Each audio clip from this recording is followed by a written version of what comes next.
তোমার ডিসিশন কি ফাইনাল?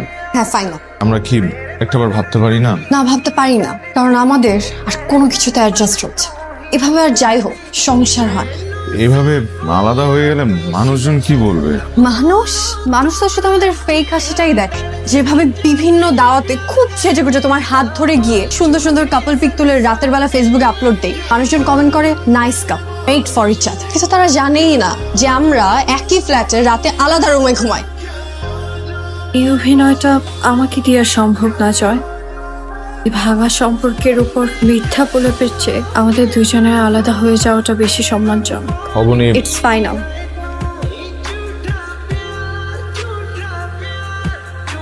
জয় অবনীর ডিভোর্স। জয় অবনীর ডিভোর্স। তো 2 বছরের মধ্যে ওদের সাথে ইমিডিয়েটলি বসতে হবে, ডিভোর্স হতে দেওয়া যাবে না। পসিবল? Very much possible. কি উল্টাপাল্টা কথা বলতেছিস? উল্টাপাল্টা কথা না মামা, সম্পর্ক বিষাক্ত হবার আগে এটাই বেস্ট ডিসিশন। ওদের একজনের বিরুদ্ধে আরেকজনের কমপ্লেইনটা কি শুনি। We don't suit with each other. বিয়ের আগে তো তোদের ঠিকই স্যুট করছিল, এখন কি এমন হয়ে যাচ্ছে যে স্যুট করছে না? প্রেম আর বিয়ে এক জিনিস। আমরা খুব কাছাকাছি গিয়ে বুঝতে পারি মানুষ আসলে দূর থেকেই দূর থেকে দেখে যেটাকে আলো মনে হয়, কাছে গিয়ে বোঝা যায় সেটা আসলে নিঃসঙ্গতার আগুন। মানুষকে দূর থেকে দেখে ভালো লাগে, কারণ তখনও আমরা শুধু তার গল্পটাই শুনি, কষ্টটা। তোরা দুজন সুন্দর কোনো জায়গা থেকে ঘুরে আয়। এগুলো করে কোনো লাভ হবে না মামা, শুধু শুধু সম্পর্কটা আরো নষ্ট হবে।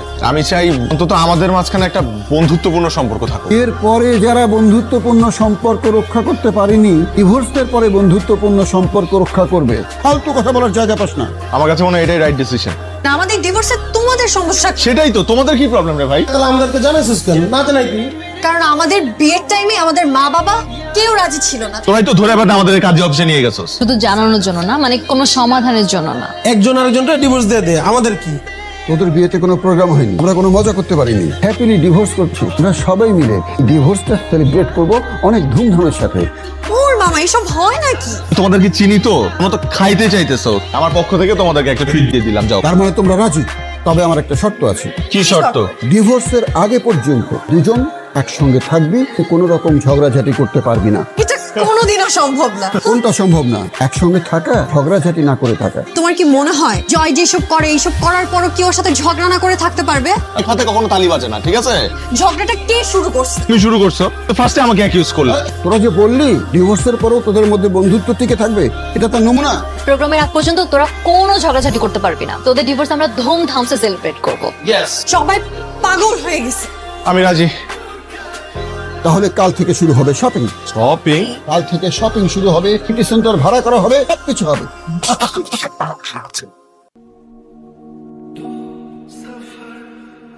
কল খোলা রাখছিস কেন? তো করতে ভুলে গেছিলাম, এত ওভার রিঅ্যাক্ট করার কি আছে? সবকিছু তোমার কাছে ওভার রিঅ্যাক্ট মনে হয়? চা খাবা?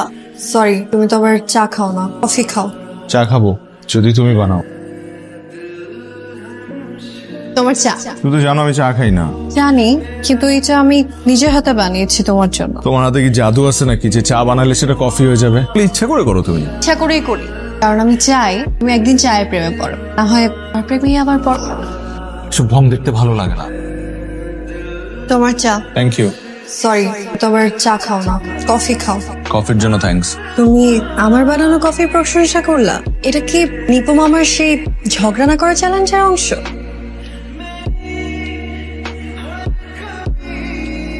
Divorce ceremony? কিন্তু আমি তো ওয়েডিং প্ল্যানার, বিয়ের দিনে গোছানোই আমার কাজ। সারা জীবন তো বিয়ে বিয়ে করলেন, এবার একটা ডিভোর্স প্ল্যান করে ইতিহাস সৃষ্টি করেন। চিন্তা করে দেখেন, অনেক মানুষ আপনার ইভেন্টে আসবে, ইনস্টাগ্রামে ট্রেন্ড হবে, মিলিয়ন মিলিয়ন ভিউজ হবে। ভাই, এটা আমার পক্ষে সম্ভব না। মামা কিন্তু সঠিক কথাটাই বলছে। লোকজন কি বলবে?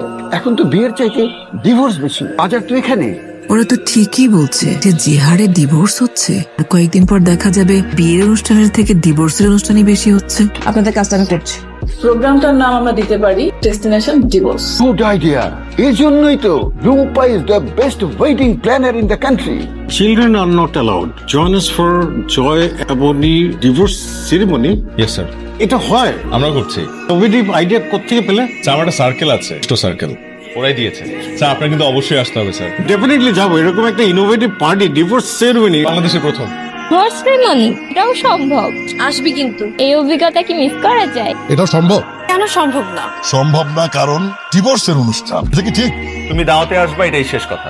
কিন্তু ডিভোর্সের দাওয়াত এটা হয় নাকি? দাওয়াত দিছি আসবা, মন চাইলে আসবা, ব্যাস গিফট ছাড়া আসবা।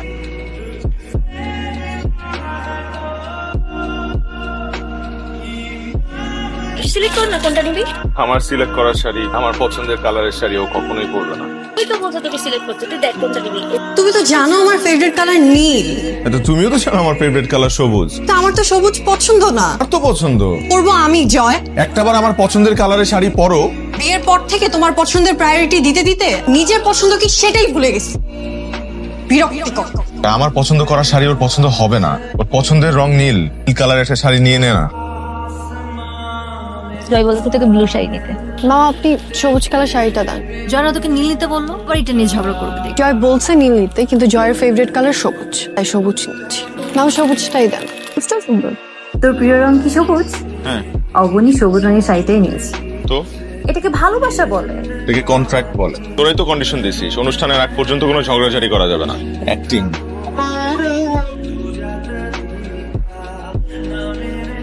তোরা ডিভোর্স করতেছিস? হ্যাঁ মা, আমি তো বাবাকে বলতে পারবো না, তুমি একটু বাবাকে বুঝায় বলো। বিয়েটাকে রীতিমতো ছেলে খেলা বানিয়ে ফেলছিস। তোমাদের মতো সারা জীবন ঝগড়া করে কাটাই দিব?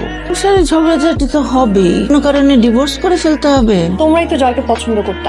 এটা তো 2 বছর আগের কথা। তারপর তো তোদের ভালোবাসার কথা ভেবে আমরা বিয়েটা মেনেও নিলাম। ভাবলাম যে তুই মেয়েটাকে ভালোবাসিস, তুই সেখানে সুখে থাকবি, তোর সুখে থাকাটাই তো আমাদের শান্তি। তুই তো বলেছিলি যে তোরা দুইজন সারা জীবন একসাথে থাকবি। এই যে এখন ডিভোর্স, তোরা দুইজন আলাদা হয়ে যাচ্ছিস। তোমাদেরকে আমার দায়িত্ব নিতে হবে। সিদ্ধান্ত নিয়েছি পিসফুলি ডিভোর্স করবো। খুব লায়ক হয়ে গেছিস না, নিজেদের সিদ্ধান্ত নিজেরাই নিচ্ছিস। আমরা বুঝি কেউ না? আমরা এই অনুষ্ঠানে যাচ্ছি না। গোল! টিভি অফ করে দিলে স্যার। তোমার যাতে ডিস্টার্ব না হয়। কয়টা বাজে? 2:27। 2:27 বাজে, তুমি আমার পাশে শুয়ে ফুল সাউন্ড দিয়ে তুমি খেলা দেখতেছো। তুমি ড্রয়িং রুমে গিয়ে টিভিতে খেলা দেখো। না, আমি এখানেই খেলা দেখবো। টিভি অফ করে দিলে স্যার। তোমার যাতে ডিস্টার্ব না হয়। হঠাৎ এত চেঞ্জ? আগে তো আমি বলার পরও সাউন্ড কমাতেন। আমি ঘুমানোর সময় আমার পাশে ফুল সাউন্ড দিয়ে খেলা দেখতে। এমন কি হলো যে আমাকে দেখে টিভি অফ করে দিলে? ভেবে দেখলাম আমরা তো আর বেশি দিন একসাথে নাই, কদিন পর আমাদের ডিভোর্স হয়ে যাবে, তাই তোমাকে একটু প্রায়োরিটি দিলাম। আমি নাকি তোমার পছন্দ অপছন্দের প্রায়োরিটি দেই না।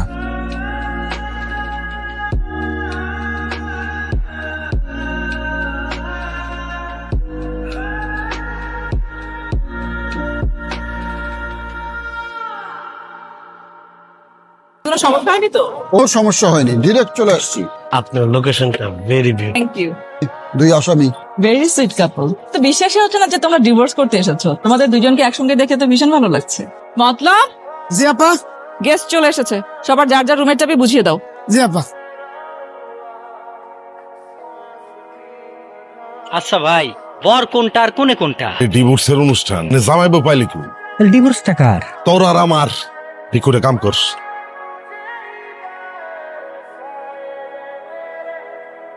মাইগ্রেনের ব্যথাটা বাড়ছে আবার না? এটা তুমি সাথে করে নিয়ে আসছো?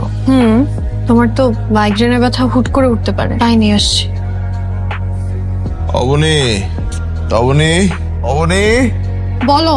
মাথাটা প্রচন্ড ব্যথা করতেছে, ওই টাইগার বামটা এনে দাও না। তো আমাকে বলতেছো কেন? আর সোনিয়াকে গিয়ে বলো। সোনিয়া? সোনিয়া নাম শুনে দেখি সাথে সাথে উঠে গেছো, সুস্থ হয়ে গেছো। আমি না তোমাকে বলছি সোনিয়ার সাথে আমার কিচ্ছু নাই, তুমি শুধু শুধু আমাকে সন্দেহ করো কেন? সন্দেহ না, এমনি এমনি আসে।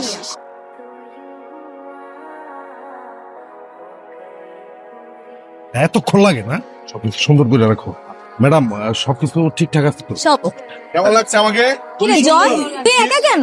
অবনী কোথায়? আর আছে হয়তো বা রুমে আছে। যা যা জানি তোর বউরিকে আমি আনবো, তুই যা। দোষ না কেন, যা।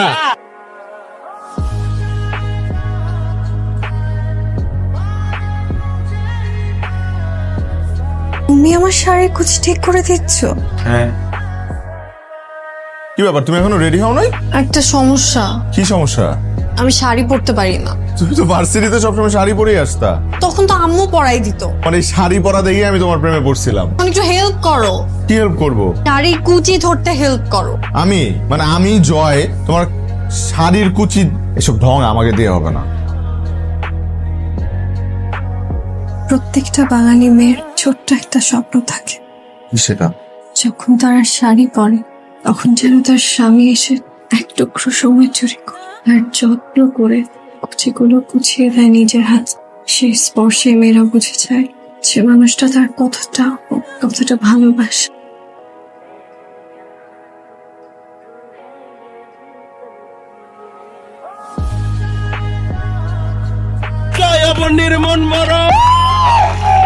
এবার শুরু হবে প্রপোজ পর্ব প্রপোজ করবো মানে? ডিভোর্স প্রপোজ করবি? এবং তোমরা একে অপরকে এঙ্গেজমেন্ট রিং ফেরত দেবে। এটা আবার কি ধরনের প্রোগ্রাম?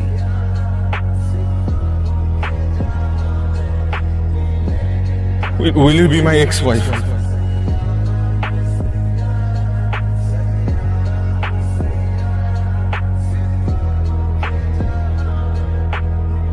তোমার তো মনে হয় ভালোই লাগতেছে এসব পাগলামি। ভাল লাগতেছে কেন? তোমার ভাল লাগতেছে না? একটা মেয়ের হাত ধরা অনেক সহজ, কিন্তু সেই হাতটা ধরে রাখা অনেক কঠিন। তোমাকে সুন্দর লাগতেছিল আজকে শাড়িতে। তাই অবনীকে তো কোথাও খুঁজে পাওয়া যাচ্ছে না। খুঁজে পাওয়া যাচ্ছে না মানে? রুমে নাই, পুরো রিসোর্টে নাই। কালকে ওর ডিভোর্স, আজকে অবনীর খুঁজে পাওয়া যেতেছে না, ওর মাথাটা নষ্ট হয়ে গেছে। অবশ্যই। কোথায় ছিল তুমি? ছাদে ছিল। ছাদে গেছো তুমি, বলে যাবে না? বলে যাওয়ার কি আছে? তুই সবাই অস্থির হয়ে গেছে না? এত অস্থির কেন তুমি? কে অস্থির? তুমি। আমি কেন অস্থির হব? এই নাও তোমাদের ডিভোর্সের পেপারস। কালকে উকিল ফাইনাল কপি প্রিন্ট করে আনবে। তুমি এত সকালে এখানে? সারাটা রাত ঠিক মতো ঘুমাইতে পারি নাই, অনেক কিছু ভাবছি, স্পেশালি আমার ভুলগুলা। সবকিছু শেষ হয়ে যাচ্ছে, আমার কোন ভুলের কারণে আমি তোমাকে হারাই ফেলতেছি। মাঝে মাঝে মনে হয় ভালোবাসাটা এখনো শেষ হয়নি, শুধু বদলে গেছে রূপ আর ভাষা। আমরা আজকে আলাদা হয়ে যাব, কিন্তু আমাদের সুন্দর স্মৃতিগুলো থেকে যাবে আজীবন। ডিভোর্স মানেই সবকিছু শেষ, তাই না? দুইজনের দুইটা সাইন, দুইটা মানুষের একই ছাদের নিচে থাকা, একসাথে খাওয়া, সবকিছুই শেষ। সম্পর্কটা শেষ হয়ে যাচ্ছে, আমাদের সম্মান আর বন্ধুত্বটা যেন সারা জীবন থেকে যায়। তোর ভালো চাই বলেই আজকের এই সিদ্ধান্ত। আমি কখনোই তোমার ক্ষতি করব না। আমিও চাই।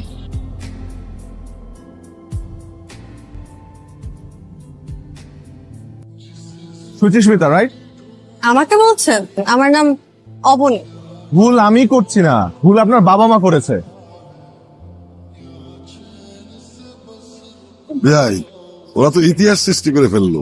আমি তো চিন্তা করেছি ভবিষ্যৎ নিয়ে। একা এর আগে বিয়ে করছে, এখন ঘটা করে অনুষ্ঠান করে ডিভোর্সের প্রোগ্রাম করতেছে। আজকে আমরা এক অবাক অনুষ্ঠানে এসেছি। আমরা সবাই এক ইতিহাসের সাক্ষী হতে চলেছি।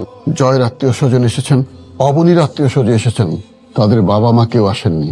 বুঝতেই পাচ্ছেন কেন আসেননি।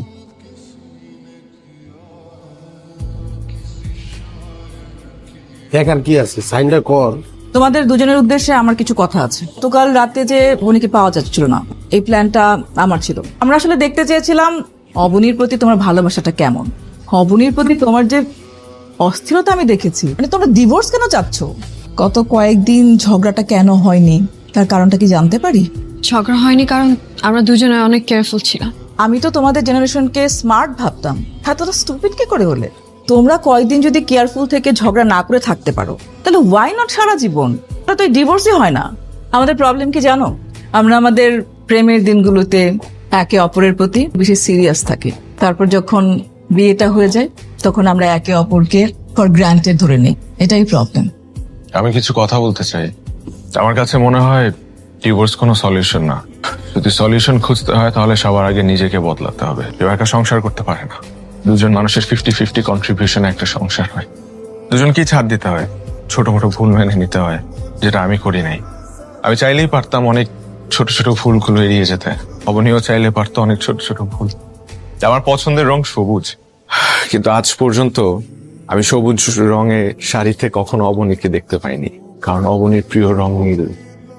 আমার পছন্দ কফি। আমার খুব ইচ্ছা আমি আর অবনী মিলে বারান্দায় বসে কফি খেতে খেতে ঝুম বৃষ্টিতে, কিন্তু সেটাও হয়নি, কারণ অবনীর পছন্দ চা। আর এরকম অনেক বড় জিনিস আছে যেগুলো আমরা দুজনেই হাইড করে রাখতে চেয়েছি। আমরা গত 3 মাস যাবত এক ছাদের নিচে থাকি ঠিকই, কিন্তু আমরা আলাদা রুমে ঘুমাই। আমরা ভেবেছিলাম আমাদের ভালোবাসাটাকে আমরা জিতিয়ে দিব, কিন্তু আজকে আমাদের ভালোবাসা হেরে গেছে, তাই আমাদের ডিভোর্স হয়ে যাচ্ছে। তাই সবাইকে একটা রিকোয়েস্ট করবো, জীবনের এত বড় একটা সিদ্ধান্ত নেওয়ার আগে একটু বুঝে শুনে নেবেন, যাতে করে আমাদের মতো পরিণতি আপনাদেরও না হয়। তাহলে আমিও কিছু কথা বলতে চাই। ভালোবাসার যত্ন থাকতে হয়, না হলে আমাদের মতো এইভাবে বিচ্ছেদ হবে সবার। আমি আর জয় যখন প্রেম করতাম, আমার পছন্দের সব থেকে বেশি গুরুত্ব দিত জয়। আমি কিছু বলার আগেই জয় বুঝে ফেলতো আমি কি চাই। ভালোবাসা মানে একে অপরকে বোঝা, সম্মান করা, পাশে থাকা। যেখানে ত্যাগ নেই সেখানে ভালোবাসা বাঁচে। সাইন করো। তুমি সাইন করো। আমাকে নিয়ে তো তোমার অনেক কমপ্লেন, তুমি সাইন করো। তোমারও তো আমাকে নিয়ে আরো বেশি কমপ্লেন, তুমি সাইন করো। আমি আগে সাইন করতে পারবো না। আমিও আগে সাইন করতে পারো। শেষে এমন কোনো ঝামেলা করো না যাতে আমাদের ডিভোর্স না নষ্ট হয়ে যায়। আসলে আসলে তুমি যদি আমার জীবনে না থাকো, বেঁচে থাকতে পারবো না। আমি তো তোমাকে ছাড়া থাকতে পারবো না। আমি তোমাকে ছাড়া বাঁচতে পারবো না। আমরা সবাই ছোট ছোট ভুলকে এত বড় করে দেখি যে তার আড়ালে হারিয়ে যায় আমাদের ভালোবাসা, আমাদের সম্পর্ক। অথচ একটু সহনশীলতা, একটু স্যাক্রিফাইস,